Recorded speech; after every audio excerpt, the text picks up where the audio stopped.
Welcome everybody to another Eqafe Hangout. Tonight we will be discussing some death research interviews.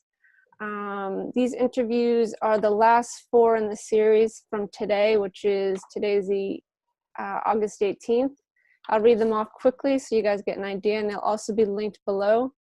The first one we're going to be discussing is cleaning the house of self and body. The second one, trying to be equal to an idea. The third is, what do you find when you let go? And the fourth is, the goal of oneness and equality is not oneness and equality. So these are like a series of one being coming through the portal, discussing in these 4 interviews his realizations and perspective and support. So that's basically what we'll be discussing. And without further ado, our guest here is Leila Zamora Moreno, and she's living in South Africa. Welcome, Leila. Thank you for being here. Gar. Hi, everyone. So let's just get into these interviews. What you decided on these interviews, what made you want to speak and discuss these interviews on this Hangout? Okay, well, that was like 3 weeks ago already now. But I remember listening to them and I was like, yes, like this makes total sense. And also because the person mentions a relationship with a horse, and it was also with my relationship with my horse that what the being talks about came through very nicely. And I was like, yes. And it's also a point that I had like a hard time verbalizing and kind of seeing for myself what exactly was happening. So it was just like a cool cross-reference. Yeah. Cool. Yeah. So he does talk about horse and people relationship in these interviews. You live on a farm with a bunch of horses, so you actually have firsthand knowledge of that. So we'll definitely discuss that process you've walked. I myself have worked with horses for a couple months, not long term, but I also had quite a impact, or the horse had quite an impact on me. So we'll definitely discuss that. You also have dogs. You can do the same thing with dogs as well. Oh yeah, yeah, of course.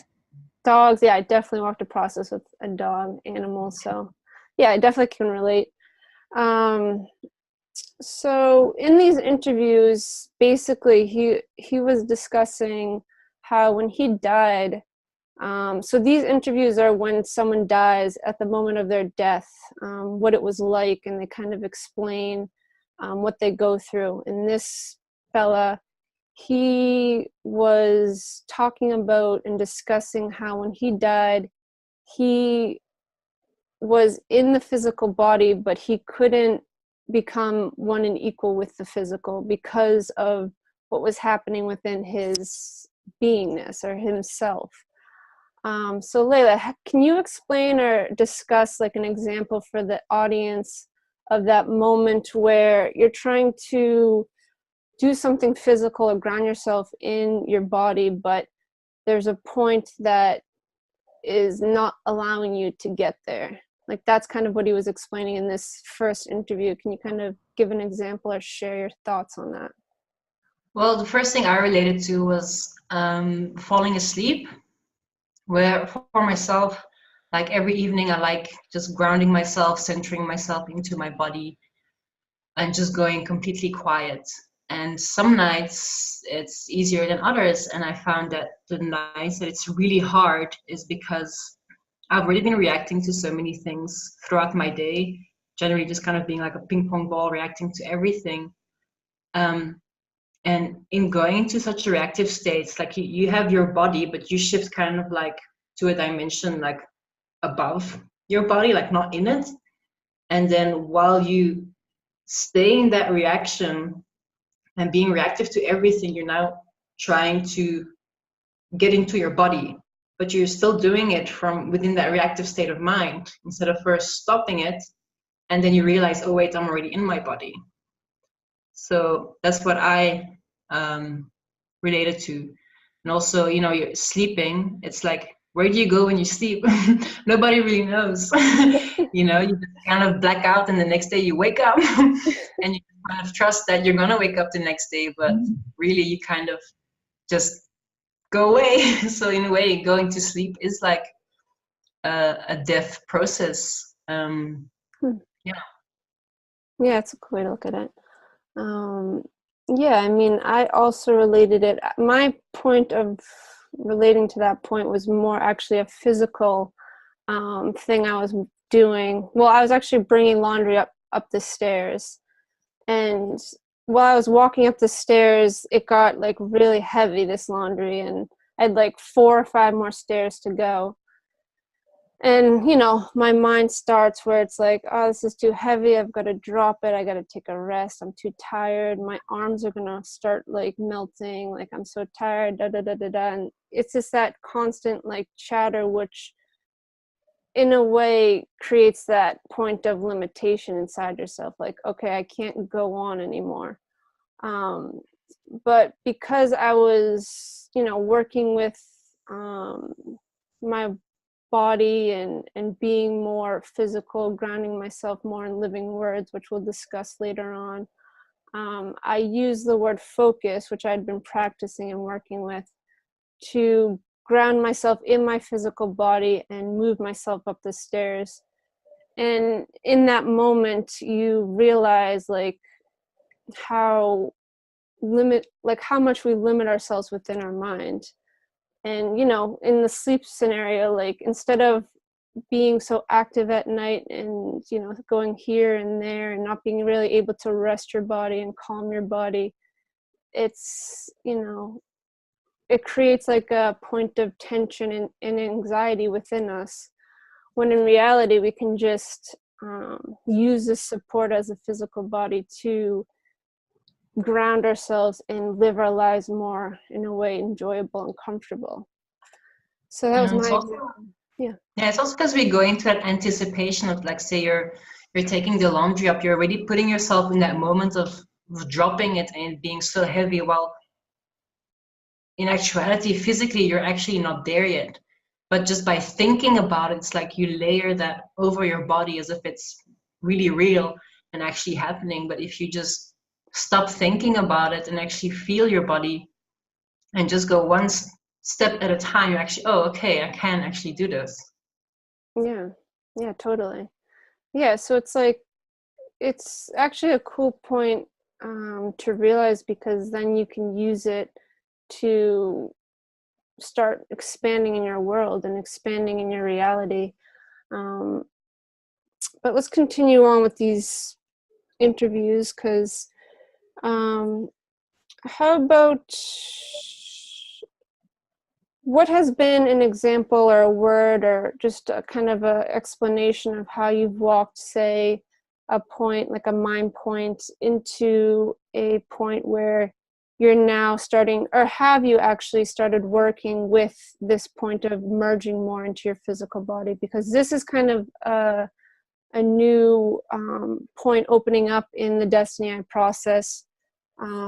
As you walk through your mind and the layers in your mind, you start to naturally ground yourself in your body, become more aware of your physical reality and your own self. So Leila, can you just share like a process point you've walked to kind of show that timeline of mind point down into, say, a living word, or some points that you've walked more physically, and kind of what was your experience within that? Well, for me, it was not like this very structured, if this, then that process of like, okay, now I'm walking with this mind point and now I'm going to merge with my physical. It's more that you work on your points, your everyday points, and as a side effect, as an implication, you naturally merge more with your physical. Because if you look at yourself, you have your being, right?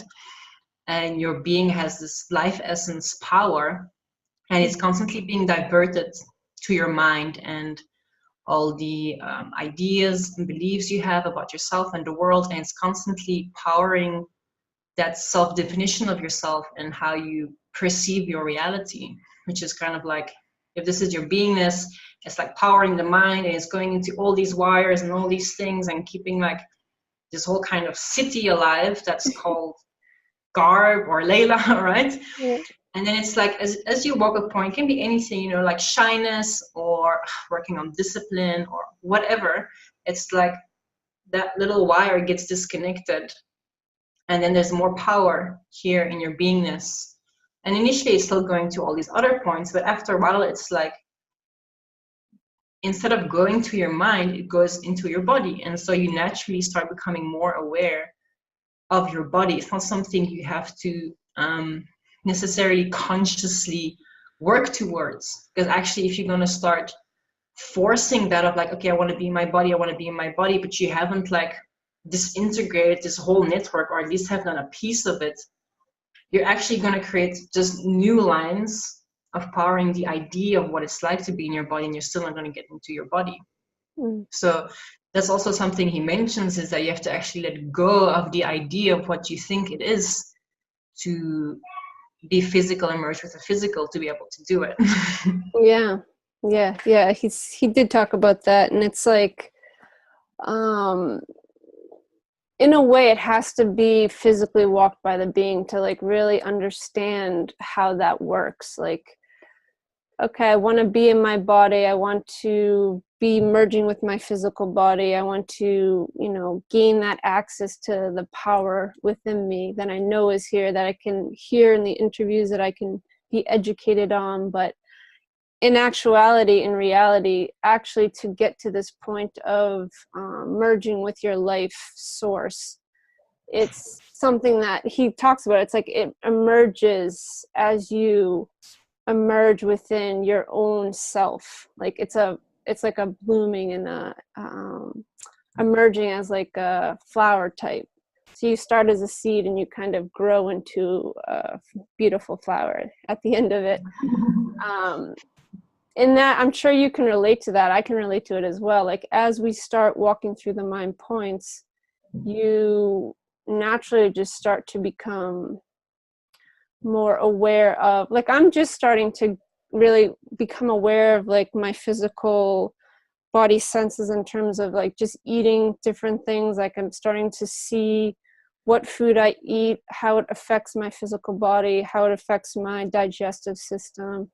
Like starting to take notice of stuff like that, which before, because I was so in my head, like while I'm like eating, I'm thinking about, you know, this, maybe work, maybe people that, you know, I judged or judged me, or I perceive them as judging me, things like that. So as you walk through those mind points, you start to forgive them, you start to release them, and live just more direct ways. You yourself will start to again emerge back into your physical body, which is kind of where the process goes when you walk the destiny process or walk self-forgiveness process. So it's kind of like the next phase, or a phase that is opening up. So it's relatively new for me. I don't know about you. So it's kind of hard to talk about in terms of, you know, how it really works and things like that. But that's how I experienced it initially. Just that the first thing that came up for me was that body point. Like even working out, like I'm more aware of how my body feels when I'm running, if I have tension in my body somewhere. So it's been interesting. Yeah, I mean, when I first came to the farm, you know, I had all these grand ideas about what it means to express yourself, what it means to be live, what does it mean to be one equal, what does it mean to merge with things. And this one night I was just breathing, and I naturally just kind of sank into my body. I sank into the bed, the blankets, and like almost into the entire room. And the next day I told Bernard, like, yeah, I had kind of this weird experience. I was just kind of breathing and laying in my bed, and all these things started happening. And he's like, yes, I know, because, you know, I was like in the vastness of whatever, and I felt your presence, and I was like, huh? What? Like, it was such a simple thing that you don't conceive to be of any importance or any type of grandeur, you know. And then that's actually the point you need to get to. And it's, if you keep thinking that you need to do these things that are bigger than yourself, more than yourself, you're never actually going to do the things that you need to do that are actually going to help yourself, which is like the simple things. You just like look over them. Like we've been talking for years about breathing, but it's like, I'm not gonna breathe. That's not impressive. Like, like, oh, look at me, I'm breathing. Like, no, I want to do like amazing things that the whole world can see, In the meantime, you're missing the most essential point, which is just being here with your breath. Yeah. And that's kind of how you screw yourself over. Yeah, exactly. And that's just another mind point that you are moving into. So you're moving more into your mind, ego. I mean, as you walk process, you start to see the constructs of what is what. So yeah, I mean, it's really a process of self. Like, it's really not about anybody else, but who you are within your process, your inner experience, and what you're learning about yourself. Like Leila has her own experiences, her own points, her own triumphs, her own challenges. I have my own points, my own challenges, my own triumphs. But in the point that we all can share and we all are similar in this process is that we all walk through the same stuff.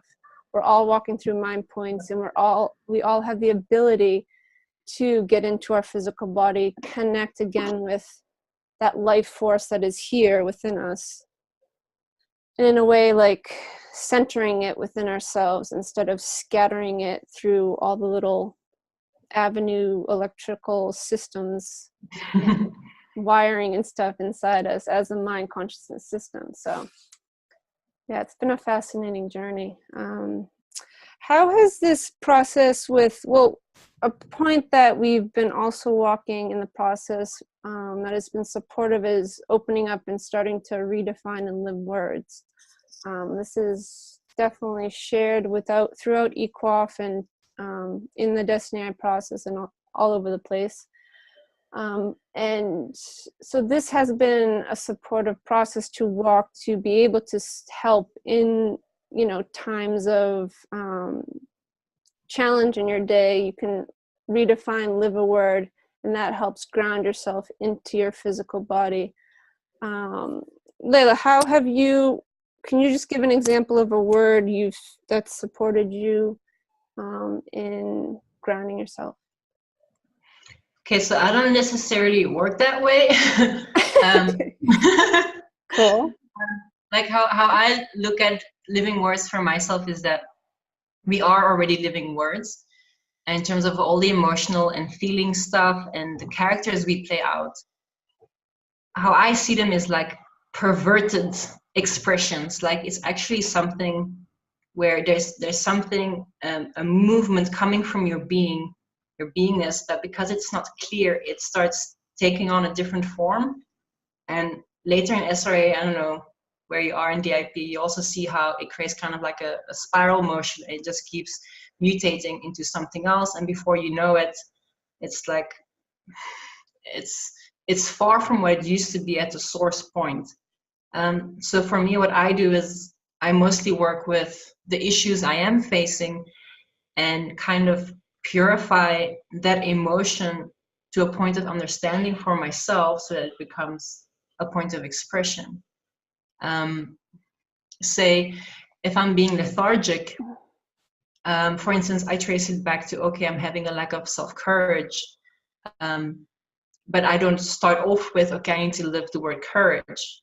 I take whatever issue is happening and I open it up for me and what actually reveals about myself. So I use my emotions and feelings as like little messengers and little messages that pop up like, hey, look at me. And then kind of read into it and then from there correct myself. Cool. And that's been working well for me. That's a cool way you know how you've got that saying, like the answer is in the question. So your emotions and feelings is kind of the questions you're asking yourself, and if you just open them up, then the answer is there. Totally. Yeah. So with DIP, all you do really is you establish the kind of vocabulary to read yourself, to read your emotions, so that you can read those messages and what they have to tell you. Yeah, totally. And you can also see other people's examples and just take words or take points that they're living that you yourself want to live. Like if someone is living gentleness, and that's a word that you don't see yourself living, you can use how other people express themselves instead of going into comparison and things like that. You can look at it a different way and just see what expressions is that person living, that I can take the words out of that and use those words now to be able to live it for yourself and redefine it and see how to live it in your reality. Yeah, and that's been like kind of really great about living on the farm, is that you've got so many different people with different strengths, and how just spending time with them. And sometimes it's just like someone's kind of just looking at a point and they're not even saying anything, but you can like on a resonant level kind of feel what they're doing and how they're looking at it, and then you kind of just go and like take that and you integrate it into yourself. like I know jujitsu or whatever. Because like way back in the day when being on the farm we're being taught mind constructs, it was like hurting our heads, it was hurting our brains. It's like we had to create these neurological pathways that didn't exist. We wanted to bang our heads against the wall. And what helped the most was seeing the person who came up with the whole mind constructs thing, to just see them explain it. And then it's not so much about mind constructs as a technique, but what are they living and what are they looking at in that moment? And that's what you integrate into yourself. Cool. Then you don't know the technique so much as you just take the expression and then you can reproduce that. Right. Sweet. All right. So you have been a mother for a few years now. Yes. So how has being a mother and having a child, living with him every day, obviously, taking care of him, things like that, how is this process of living words and kind of becoming more physical in your expression, how is that supported with taking care of your son? And has he helped you in any way with being, child's expressions are more physical in here? So can you just give some insight to that?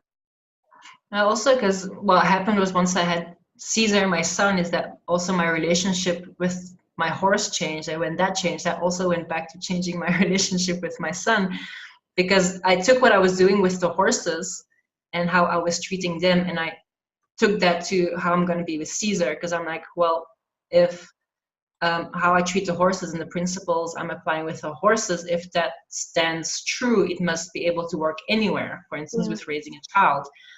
And then I realized, like, oh, shit, like, this is not working, And then, dude, I had that same thought. Like, all right, if I can take care of Henley and like we're pretty like cool here, I can definitely, this will work. Yeah, so like then applying that to like Caesar showed me like in all the ways that it was actually like not cool, but I just hadn't seen it before, because horses are kind of limited in ways that they can show you what's going on. But then with a baby and a child, it's like they can show you very well what's going on.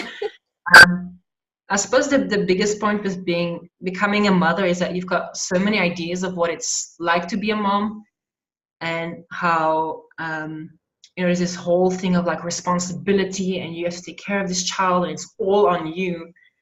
And when I was in that was actually the worst. Like the more responsible I felt, the worse our relationship was. It would actually go into like a form of control, and I'm constantly like looking out, like, oh my god, was that a little cuff, what's going on there, getting all tensed up, like going into worst case scenarios. It's like you're constantly looking for things, and then you're completely missing what's actually going on right in front of you. You're not seeing the child, you're just seeing all these possible playouts, and that causes a lot of friction. So the biggest point with being a mother is dropping the idea of whatever you think it means to be a mother, and just be there as two beings together. And you need to feed them, and there's like those few points, but otherwise just be normal. Like just be yourself in a way. You don't have to pretend like you're on top of everything, and like yeah, like you don't need to put yourself in that position because they know you're lying to yourself and they see straight through it and they're just going to rebel and do things that might harm them, you know, just to piss you off. Huh. Yeah. Oh, yeah. Cool. Yeah. I definitely can relate to that in terms I forgot to talk about your horse relationship. So let's just quickly go over that. You wanted to discuss Well, that. you can share first what you wanted to say. It's here now. Um, I was just gonna say, yeah, and one other thing that I realized with children, I mean, I have nieces and nephews I've been walking with since they were babies, obviously. And as I've opened myself up to, I mean, I'm not a mother, I'm not in that role, so I can't relate in that way, but as an aunt, how, you know, if you drop that kind of mind chatter going on, it opens up the child. Like you see, okay, this is just a little person right in front of me. And it's like, it was amazing because I had started really connecting with, she's 3 now. I was just babysitting for her. She was really like starting to be able to talk and, you know, be like a little bit older than a baby toddler who couldn't do much. So when I first started babysitting her, it was interesting because we would have like a conversation and she was like, we would make agreements and she was just like, okay. She never cried with me. She would just like, I was amazed at the agreements she was making. Like, all right, if you can watch the end of this movie and, you know, once you're done with the movie, you have to go to bed. And she's like, okay, yeah, it's fine. And then she just watched the end of the movie and then went to bed. And yeah, it was just amazing. Like, you know, we have this idea of what children are and they can't really communicate, but if you just drop all that and just have a conversation with the child, they are there, you know? Yeah, I remember the one time we were at a playground with Caesar, and there was another mom there with her kids about the same age, and they all had bicycles. And she saw like Caesar was like eyeing those bicycles, and her kids were really playing with the bicycles at that moment. So she was like, you know, she went to Caesar and she's like, here, you can play with it. And my boys are not using it right now. You know, have fun. So I immediately told Caesar, like, look, Caesar, you can use this for now, but obviously this is their bikes. When they go or we leave, we give them the bike back. Okay, that's just how it goes. Yeah. He's like, okay, so he played for about an hour, and then we had to leave. So we just told Caesar, okay, Caesar, we have to go now, so let's bring the bike back. And he goes to the lady and he goes, here, thank you for the bike. And the lady looks at us with these huge eyes. She's like, he's not crying? Like, how do you guys do this? It's like what you don't know is like if you like hold your breath, right? Like, oh no, someone gave him a bicycle. Oh no, and you already start imagining, and you within yourself perceive this as being a very emotional trauma. This is going to be so traumatic, and this is your perception of reality. You're, you know, unconsciously telling your child how to deal with situations like this, and you're telling them this is what you need to do. This is how you deal with things when they open up like that. You know, so you're actually teaching them to be emotional because that's the example you're showing them. Whereas if you just like totally blasé and normal about it, they'll be like, oh, okay, that's fine. Yeah. Cool. I can just do that. I don't have to cry about it. Yeah. Very cool. All right. Do you want to just quickly walk that process with your horse? Oh, yeah, sure. Okay, so got a horse in, I think it was 2010. And he like did not trust people at all because he had been in a car accident, his little box, and usually someone is in the box with the horse in case something happens. But whatever happened with the previous owner, there was no one there, and he had to fight his way out of the box. Oh, okay. To get out, basically. And also since then, you know, people and animals go into fight or flight mode, and generally horses go into flight mode. But ever since that accident where he had to fight his way out, his response became fight. And he would like try and bite me the whole time. He was very suspicious. He like The moment you touch him, he like looks back, pins his ears down, shows his teeth, like I'm ready to fucking hit you if you're up to anything. It took like a year to get him to be okay with me. And also with my background, I come from a background of like physical abuse and stuff. So for me, like a horse that wants to bite me and hurt me, it like terrified me. Yeah. Like it just brought all those like childhood things back. And it's like he fears abuse and I'm fearing abuse from him, and we're both just like reacting to it. Yeah. And you know, like I really like dreaded going to horses, of putting myself in that space and knowing I'm gonna have to deal with this horse that wants to fucking kill me, you know? Yeah. But then, you know, you just breathe through it and you do it, you go through all the discomfort. And it was actually like almost a year later, like I didn't even realize like, hey, wait, he's actually fine with me. Like it happens so slowly, so gradually, you don't even realize like, oh wait, my relationship has changed with this horse. And then at the time we were doing like natural horsemanship and stuff, but some of the aspects of natural horsemanship, you know, in retrospect are actually a bit dominant and aggressive and kind of belittling towards the horse. But back then that's like what we were doing. And I was just not getting good results with Charlie, and he would always fight me. Charlie is my horse's name. Yeah. There would always be this struggle. And me coming from like abuse and stuff and being used to being the victim, I thought, I have to be the directive principal and then he will listen to me. And I'm going to show this horse what he has to do. And nice. With Charlie being now a fight horse, like that did not work. Like I'd be like, run faster. And then he would just stop, look at me and fucking charge, you know? At you? It's scary when you have a giant horse, he was a big horse, come at you, and he wants to like, yo. Damn.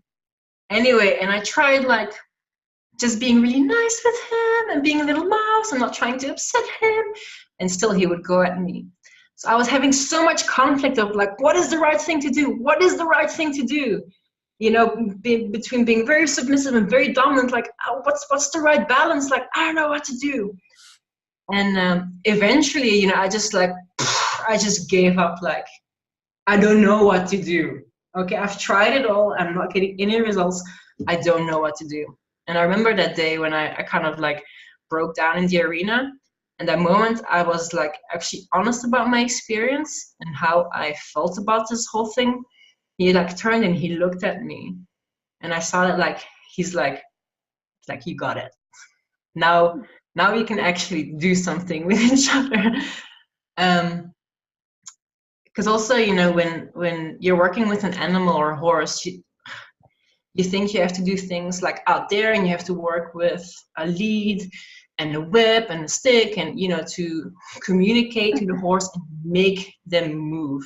Yeah. So one of the things I actually did with my horse was take off all the tools, like the halter and things, and work at liberty. So at liberty, you don't have any halter or anything on, they're just naked. Yeah. And immediately for him, that was like such a relief, because also the previous owner that worked with him, she was like, what do you call it, bipolar or whatever. And you could tell, like, when you're grooming him or touching him, every spot on his body where there used to be like tack or a saddle, he like was like, don't touch me there. Like there was a lot of memories integrated there. And so for him, having nothing on, he was like, okay, now I can work with you. Cool.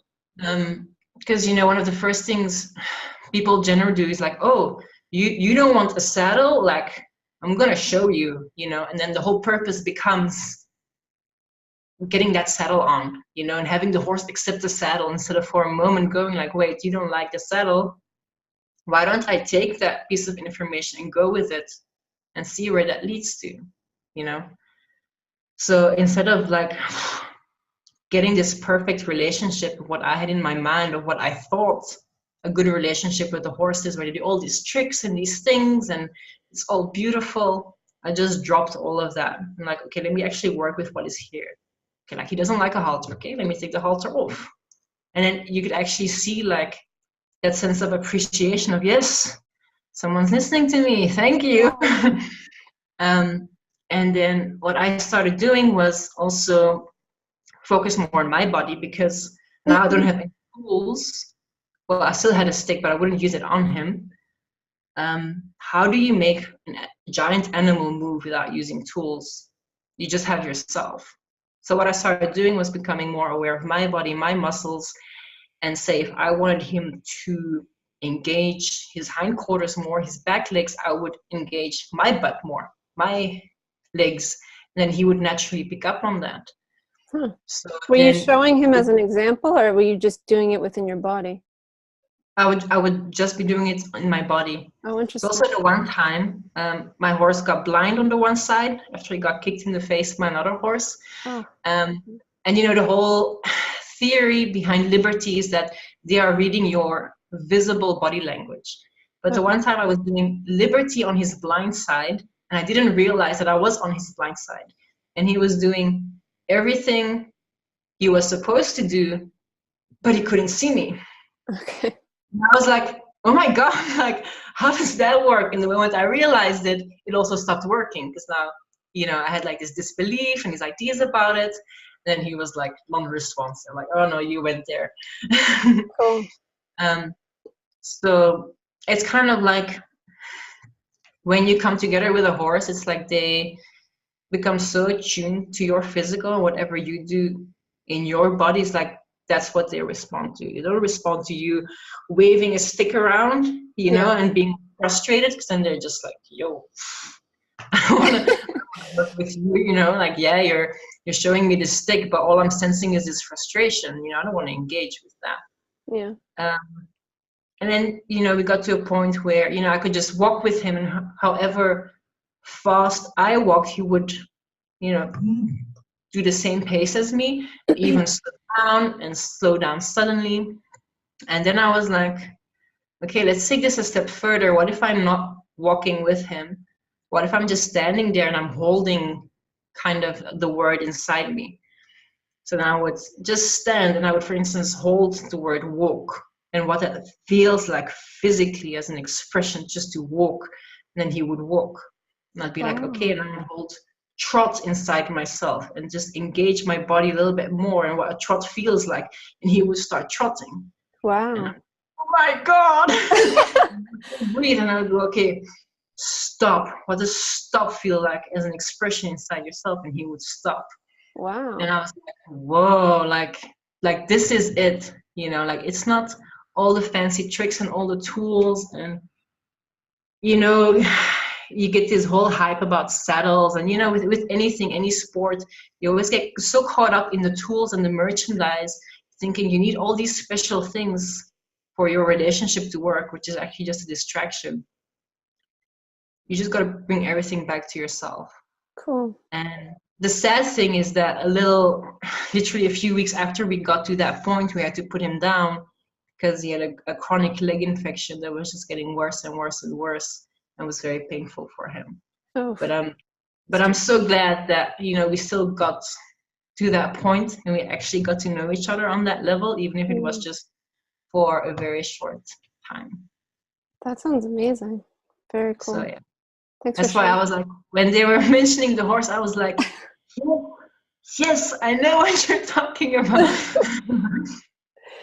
And it's that kind of the same paradox. And if you want to work with a horse, you have to drop the idea of working with a horse. You have to actually work with yourself. Yeah. And if you want to achieve oneness and equality with your body, but you got to drop that. You know, you just got to just be you. Work with yourself. Yeah, you got to learn how to do it within yourself. You gotta like be it, basically. It's like not about thinking. It's about like you with the horse. It's like a movement within yourself. What does that stop feel like? And it resonated to the horse. He picked it up and he stopped. I actually can relate to that with Henry because with dogs as well. Yeah, he walks off lead. You know, he's no leash, so we just walk, go to the bathroom, come back. And I hadn't really thought about it, but when we're about to cross the street, he like doesn't even look at me, but he senses me, and I'll be like, all right, in my body, I'll be like, all right, it's time to go. You're already holding that. Yeah. So that's very cool. So you see how you're actually already doing it, but you didn't know about it. Exactly. I conceptualized it, what was happening. Yeah. That was very cool. But you're actually doing it. Well, because you think this animal relationships should be something like, you know, you don't actually see what it is you are developing and what is actually taking place. Yeah, it's been, animal relationships are wicked cool. Yeah. All right, so I think that's it for my questions. I don't know if you have anything last you want to share, any conclusions?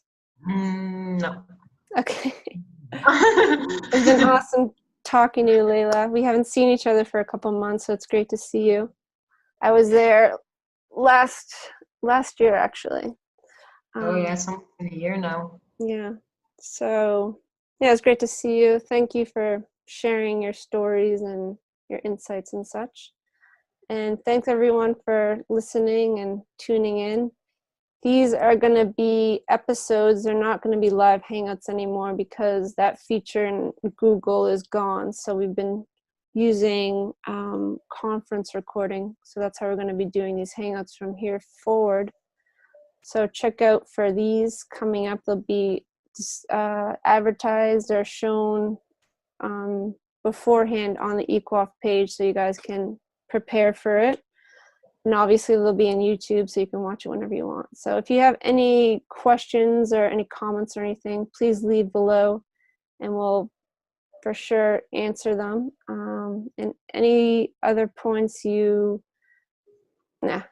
mind. All right, thank you. Thanks, Garb. Okay, thanks, Leila. Bye.